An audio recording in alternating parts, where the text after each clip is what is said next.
मित्रों नमः संस्कृताय ज्ञान भारती क्लासेस में आप सभी मित्रों का बहुत बहुत स्वागत है। मित्रों इसमें हम लोग पढ़ रहे हैं हिंदी में संधि, स्वर और व्यंजन संधि हम लोग पढ़ चुके हैं और आज हम लोग पढ़ेंगे विसर्ग संधि। तो सबसे पहले विसर्ग संधि की परिभाषा हम लोग समझ लेते हैं। विसर्ग संधि होती कहाँ है? जब विसर्ग के बाद स्वर या व्यंजन आता है तो वहाँ पर विसर्ग संधि होती है। ध्यान रहे कि विसर्ग के बाद विसर्ग नहीं होता है। विसर्ग के बाद या तो स्वर रहेगा या व्यंजन रहेगा। लिखकर हम लोग भी दे सकते हैं। जब विसर्ग के बाद स्वर या व्यंजन आता है तो विसर्ग संधि होती है।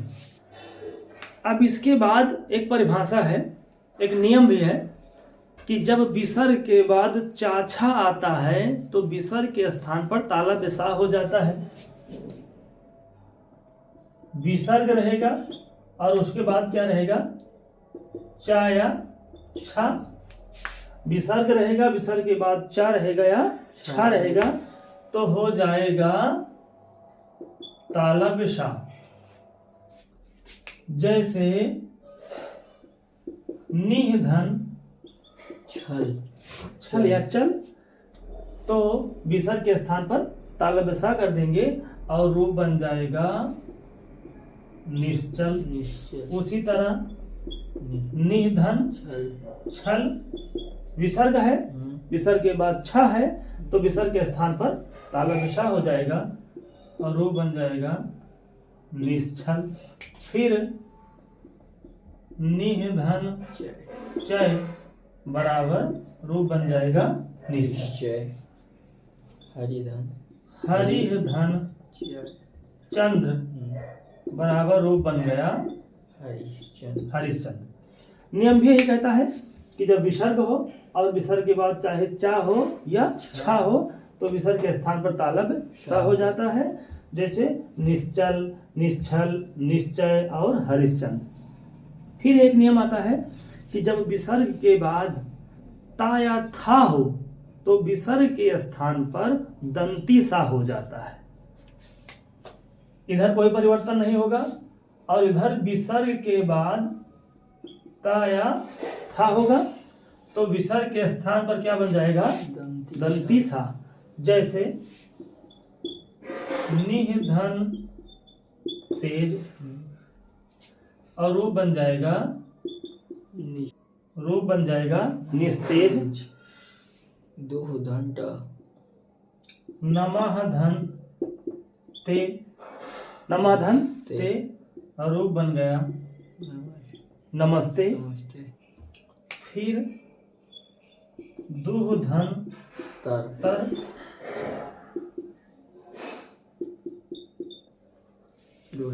फिर एक नियम आता है कि विसर्ग के बाद अगर टा या ठा रहता है तो विसर्ग के स्थान पर मूर्धन्य सा हो जाता है।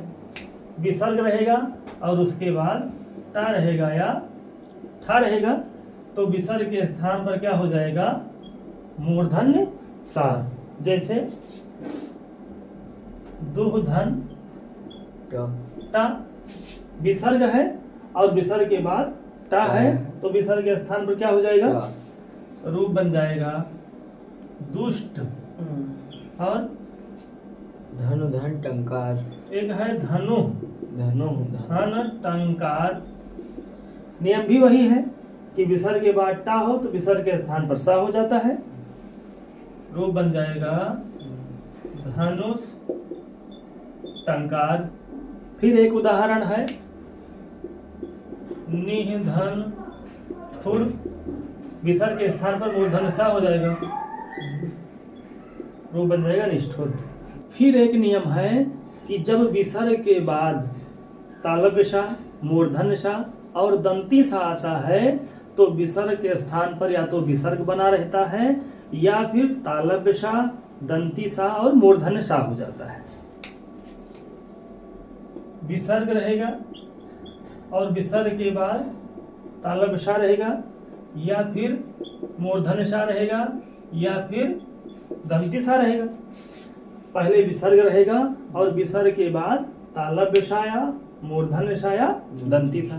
तो विसर्ग के स्थान पर या तो विसर्ग बना रहेगा या फिर तालव्य सा हो जाएगा, मूर्धन्य सा हो जाएगा और दंती सा हो जाएगा। उदाहरण देख लेते हैं, जैसे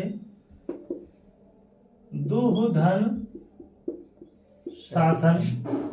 और नियम कहता है कि जब विसर्ग के बाद तालव्य सा आता है तो या तो विसर्ग का विसर्ग बना रहता है और या फिर तालव्य सा हो जाता है।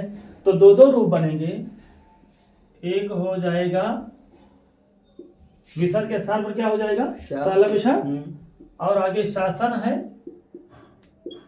एक रूप बनेगा दुःशासन, और एक विसर्ग का विसर्ग जब बना रहेगा तो ये हो जाएगा दुह शासन। इसी तरह और उदाहरण, निधन शंख।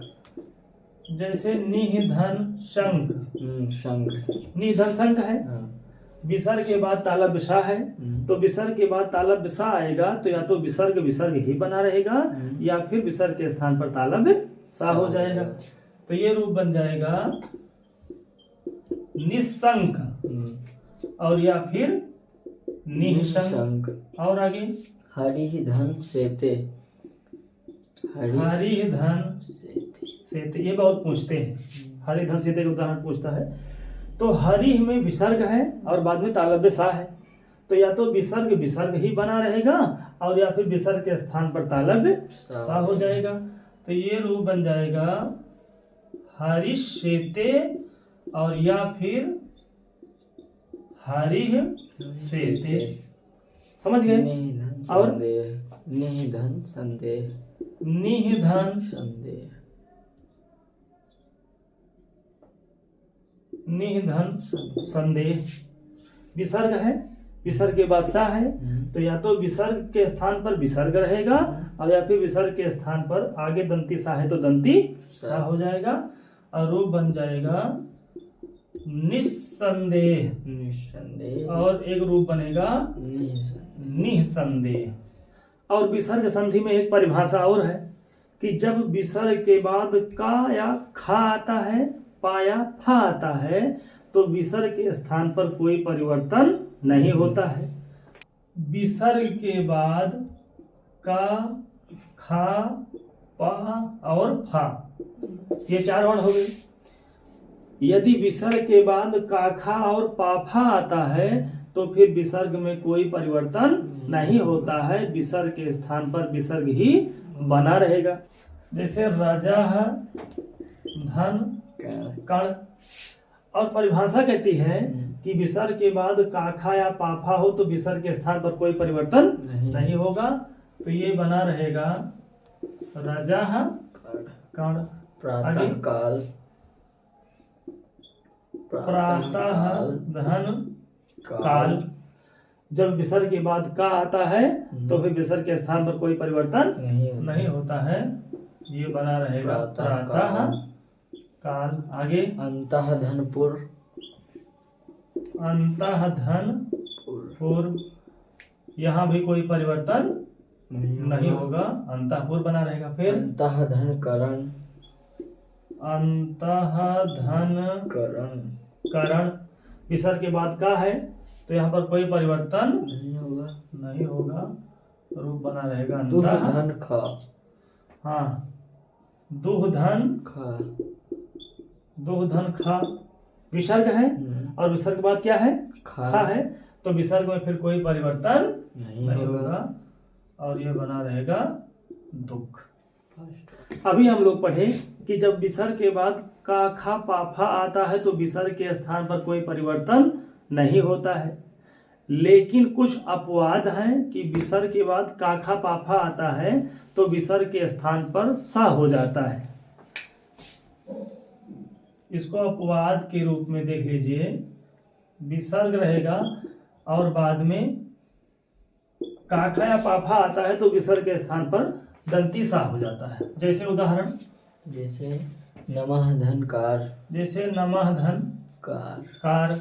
अभी इसके पहले वाले नियम में हम लोग पढ़े हैं कि विसर्ग के बाद काखा पाफा आता है तो फिर विसर्ग के स्थान पर कोई परिवर्तन नहीं होता है, लेकिन विसर्ग के बाद का आया है तो यहाँ पर दंती सा हो जाएगा और रूप बन जाएगा नमस्कार। नमस्कार और तिरह धन कार, रूप बन जाएगा तिरस्कार, पूरा धरकार, फिर पूरा धन कार, रूप बन जाएगा पुरस्कार, फिर भाधन भाधन कर और रूप बन जाएगा भास्कर,